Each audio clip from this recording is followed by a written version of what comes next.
Tamim ইকবালকে drop করার কারণে আমাদের একদিনও আমাদের পার্টনারশিপ ওপেনিং ভালো হয় না। আমাদের তামিম ইকবালকে অনতিবিলম্বে আনা দরকার এবং মাহমুদুল্লাহ এখনো সে তার ক্যাপাসিটি আছে কিন্তু তাকে বাদ দিছে। মাহমুদুল্লাহ রান বাদ দিলে সাজানো গোছানো দল উলট পালট হয়ে গেল চোখের নিমিষে। সমালোচকরা বলছেন বাংলাদেশের বিশ্বকাপ ব্যর্থতার বড় দায় চান্ডিকা বেশি হয়ে গেছিল, বাট আলহামদুলিল্লাহ। বিশ্রামের নামে দল থেকে বাদ পড়া, এরপর বিশ্বকাপ দল থেকেও বাদ পড়তে পড়তে জায়গা পাওয়া। আসসালামু আলাইকুম সুপ্রিয় দর্শক বন্ধুরা, এবারের বিশ্বকাপে বাংলাদেশের স্কোয়াডকে কেন্দ্র করে এবং সেই সাথে তামিম ইকবাল এবং মাহমুদুল্লাহ রিয়াদকে নিয়ে যে সকল নাটকগুলো করেছিল বিসিবি, তা হয়তো গত কয়েক বছরের বিশ্বকাপে এমন নাটক করেনি বাংলাদেশ ক্রিকেট বোর্ড। দর্শক বন্ধুরা, এবার তামিম ইকবালকে বাদ দেওয়ার পর মাহমুদুল্লাহ রিয়াদকেও বাদ দেওয়ার জন্য যেই সকল কর্মকাণ্ডগুলো করেছিল, এবার সেই সকল বিষয়গুলো আস্তে আস্তে ফাঁস হতে চলেছে। দর্শক বন্ধুরা, এবার সংবাদ সম্মেলনে এসে মাহমুদুল্লাহ রিয়াদ তার সেই সকল বিষয়গুলোকে কেন্দ্র করে কিছু কথা বলতে গিয়েও আটকে গিয়েছেন এবং তিনি বলেছেন বিশ্বকাপের পরে এই সকল বিষয়গুলো বলা হবে। দর্শক বন্ধুরা, অন্যদিকে বাংলাদেশ ক্রিকেটকে ধ্বংস করার মূল কারিগর হচ্ছে কোচ চান্দিকা হাথুরু সিং। তো দর্শক বন্ধুরা, চলুন আমরা দেখে নিই এবং সেই সাথে এই সকল বিষয়গুলোকে কেন্দ্র করে এবার বাংলাদেশের ক্রিকেট ভক্তরা এমন কিছু কথাবার্তা বলে যাচ্ছে। তো দর্শক বন্ধুরা, চলুন আমরা সেই সকল বিষয়গুলো পরিপূর্ণ জেনে নেই।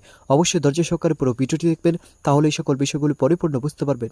তামিম ইকবালকে ড্রপ করার কারণে আমাদের একদিনও আমাদের পার্টনারশিপ ওপেনিং ভালো হয় না। আমাদের তামিম ইকবালকে অনতিবিলম্বে আনা দরকার এবং মাহমুদুল্লাহ এখনো সে তার ক্যাপাসিটি আছে কিন্তু তাকে বাদ দিছে। মাহমুদুল্লাহ রান বাদ দিলে টোটাল দলের রান 150 রান হয় না, এরকম একটা সিচুয়েশন। সে তার অভিজ্ঞতাটুকুর কাজে লাগিয়েছে। আমরা তামিম ভাইকে মিস করছি যে আমাদের ওপেনিং যেই লাইন আপ, সেখানে হচ্ছে একটা মানুষ নাই যে হচ্ছে পুরোটা খেলাটাকে একটু ধরে রাখবে। সবার আগে এক্সপেরিমেন্টটা বন্ধ করা উচিত, কারণ ওয়ার্ল্ড কাপের মতো জায়গায় এক্সপেরিমেন্ট চলে না। এক্সপেরিমেন্ট করা তো উচিত 2 মাস আগে থেকেই। তো এখন ওয়ার্ল্ড কাপে এসে আপনি যদি প্রতিটা ম্যাচেই এক্সপেরিমেন্ট করেন, একটা ব্যাটসম্যানকে আপনি একবার খেলাবেন ওপেনিং, একবার খেলাবেন 1 ডাউনে, একবার 4-এ 5-এ, এরকম করে এটা এক্সপেরিমেন্ট করার জায়গা না। মিনিমাম তো হচ্ছে আপনার 14 কোটি 10 কোটি ক্রিকেট ফ্যান আছে, তাদের যে মন নিয়ে আবেগ নিয়ে যে খেলা খেলতেছে, যে আপনার ক্রিকেট বোর্ড থেকে শুরু করে খেলোয়াড় যারা আছে সবাই প্রত্যেকে মানুষের আবেগ নিয়ে মানে এটা ছিনিমিনি খেলতেছে। বিশ্বকাপের পরে হাথুরু সিংকে বাংলাদেশ থেকে বিদায় করা উচিত, এছাড়া অন্য কিছু না। হাথুরু সিংয়ে বাংলাদেশের জন্য হাথুরু সিং একটা অভিশাপ হয়ে গেছে। মানুষ বলতে যে সাকিব আল হাসান একা কি করবে, আমি এখন বলতে চাই যে মাহমুদুল্লাহ একা কি করতে পারে। আপনি দেখেন আগের ওয়ার্ল্ড কাপ দেখেন, এই ওয়ার্ল্ড কাপ দেখেন, একমাত্র মাহমুদুল্লাহ কনসিস্টেন্ট। পুরন চালে ভাতে পারে। মাহমুদুল্লাহ রিয়াদ যথেষ্ট অভিজ্ঞতা সম্পন্ন এবং তাকে নিয়ে নানাভাবে নানা লেখালেখি হয়েছে এবং সর্বশেষ উনি কামিয়াবি হয়েছে। ওনার ধারাবাহিকতা এখন অব্যাহত আছে। বিশ্বকাপের আগে আমাদের একটা গোছানো টিম ছিল, বাট এই টিমটা হচ্ছে হাথুরু সিং মানে ওর নেতৃত্বে আমি দিন দিন মনে করতেছি যে আমাদের টিমটা ছন্ন বিচ্ছিন্ন হয়ে যাচ্ছে। এই সব প্রশ্নের উত্তর আমরা চাই ক্রিকেট বোর্ডের কাছে। ক্রিকেট বোর্ড দিনের পর দিন আমাদের সাথে অন্যায় করতেছে, কারো কোনো জবাবদিহিতা নাই ভাই। আজকে মাহমুদুল্লাহ আবারও প্রমাণ করলো তার ক্যাপাসিটি আছে। তাকে একটা সাজানো গোছানো দল উলট পালট হয়ে গেল চোখের নিমিষে। সমালোচকরা বলছেন বাংলাদেশের বিশ্বকাপ ব্যর্থতার বড় দায় চান্ডিকা হাথুরু সিংয়ের। তার একরোখা মনোভাবের কারণে ক্রমশই তলানিতে গিয়ে ঠেকছে পারফরমেন্স। হাথুরু তো আগে থেকেই এরকম, বাংলাদেশ বলুন অথবা শ্রীলঙ্কা, যখন যেখানে কোচিং করিয়েছেন সেখানেই তৈরি করেছেন সমস্যা। আগের মেয়াদে সাফল্য পেলেও সবসময় তাকে ঘিরে ক্রিটিসিজম ছিল যে ও একটা টিমকে শেষ করে দেয় ভেতর থেকে। কোচ কাম সায়েন্টিস্ট চান্ডিকা হাথুরু সিং এর গল্প জানাচ্ছেন মাহাদি হাসান। কোচ এই কথাটার মানে তিনি অবশ্যই জ্ঞানী, তবে বাংলাদেশের প্রেক্ষাপটে তিনি যেন একজন বিজ্ঞানী। তার ল্যাবরেটরি সাজানোর দায়িত্বে আছে স্বয়ং বিসিবি, একদম নিবেদিত প্রাণ। দুর্ভাগ্যজনকভাবে হাথুরুর পরীক্ষা নিরীক্ষার ল্যাবরেটরি হিসেবে ব্যবহার করা হলো বিশ্বকাপটাকে। ক্রিকেট ইতিহাসে ওয়ার্ল্ড কাপে কখনো প্রত্যেক ম্যাচে কোনো দলই চালায়নি এত ভয়াবহ এক্সপেরিমেন্ট। হাথুরুর পরীক্ষা নিরীক্ষা বাংলাদেশ ক্রিকেটের পেছনে যেন হাতুড়ির মতো, যেটার আঘাতে বিশ্বকাপ ঘিরে দেখা স্বপ্নের আলপিনটা যেন রাতারাতি মিলিয়ে গেল কালশিটের দেওয়ালে। বেশিরভাগ দিনে হতাশায় কাটিয়ে আরেক নতুন দিনে ভারাক্রান্ত মন নিয়ে আশার হাসি হাসতেই হবে, এমন একটা ট্র্যাপ সাজিয়েছে বিসিবি। বাবার পর ছেলে, ছেলের ঘরেও এখন ছেলে এসেছে, তবু এতটুকু বদলালো না বিসিবির ডিরেকশনে হাথুরুর প্রোডাকশনের যেমন খুশি তেমন সাজর এই বাংলাদেশ। মাহাদি হাসান, 71। রেসটা মনে একটু বেশি হয়ে গেছিল, but alhamdulillah.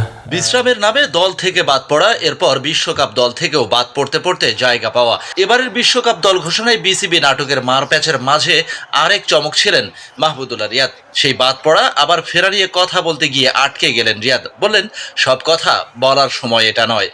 I can't say anything regarding on that, but probably this is not the right time to talk about.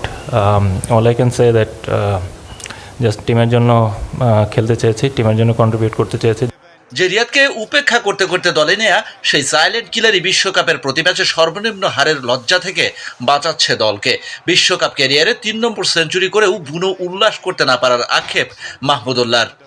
আমার যে কাজটা আমি সততা দিয়ে যদি করতে পারি, আমার মনে হয় that is good enough for me and for the team, এবং এটাই সবসময় চেষ্টা ছিল এবং থাকবে। বিশ্বমানের থার্মিক্স রড, সালাম স্টিল থার্মিক্স, দেশের একমাত্র Thermex rod.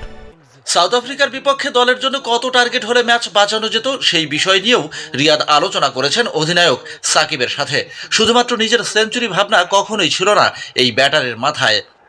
Actually, I didn't target my 100, to be honest. মাঝখানে আলাপ করছিলাম যে 320-330 রান হলে হয়তো ভালো একটা চেস করার একটা মানে পসিবিলিটি ছিল। প্রবলি আর্লি অন আপনি যখন প্রথম 15-20 ওভারের মধ্যে 5-6টা উইকেট হারিয়ে ফেলবেন, তো ইটস রিয়েলি হার্ড। মরা ম্যাচে কিছুটা প্রাণ ফিরিয়ে ওয়াংখেড়ে স্টেডিয়ামে রিয়াদ একটা সেঞ্চুরি শুধু করেননি, মান বাঁচিয়েছেন বাংলাদেশেরও। এই বিশ্বকাপে বাংলাদেশ আর একটা ম্যাচও জিতুক বা না জিতুক, অন্তত একটা সেঞ্চুরি পাওয়া গেছে। সেই সেঞ্চুরি আবার এমন একজন ব্যাটসম্যানের ব্যাট থেকে আসলো, সেটা হয়তো বিসিবির কর্তারা প্রত্যাশা করেননি হয়তো অনেকেই। আপনারা হয়তো পুরো ভিডিওটি দেখে এবং এই সকল কথাবার্তাগুলো শুনে অবশ্যই বুঝতে পেরেছেন অবশেষে বাংলাদেশের ক্রিকেটের যে বেহাল পরিস্থিতির মধ্যে পড়েছে তা হয়তো গত কয়েক বিশ্বকাপের মধ্যে এমন বেহাল পরিস্থিতির মধ্যে পড়েনি দর্শক বন্ধুরা। এবং সেই সাথে তামিম ইকবালকে তো বিশ্বকাপ থেকে বাদ দিয়েছে, সেই সাথে মাহমুদুল্লাহ রিয়াদকে বিশ্বকাপ থেকে বাদ দেওয়ার জন্য যেই সকল চেষ্টাগুলো করেছিল সেই সকল চেষ্টা এবং সেই সকল কষ্টগুলো নিয়ে এবার মাহমুদুল্লাহ রিয়াদ সংবাদ সম্মেলনে এসে আটকে গিয়েছে তার মুখটি, কারণ এই বিশ্বকাপের মাঝে অন্য কিছু বলে তিনি আর ঝামেলা বাড়াতে চাননি দর্শক বন্ধুরা। কিন্তু তিনি বিশ্বকাপের পরে অবশ্যই বলবেন এবং যেই সকল কর্মকর্তারা তাকে নিয়ে নানা নাটক করেছিল সেই সকল বিষয়গুলো অবশ্যই উঠে আসবে। তো দর্শক বন্ধুরা, আপনারা পুরো ভিডিওটি দেখে এবং এই সকল কথাবার্তাগুলো শুনে আপনাদের কাছে কি মনে হচ্ছে অবশ্যই কমেন্ট করে জানিয়ে দেবেন। তো দর্শক বন্ধুরা, ভালো থাকুন, সুস্থ থাকুন, আল্লাহ হাফিজ, আসসালামু আলাইকুম ওয়া রাহমাতুল্লাহ।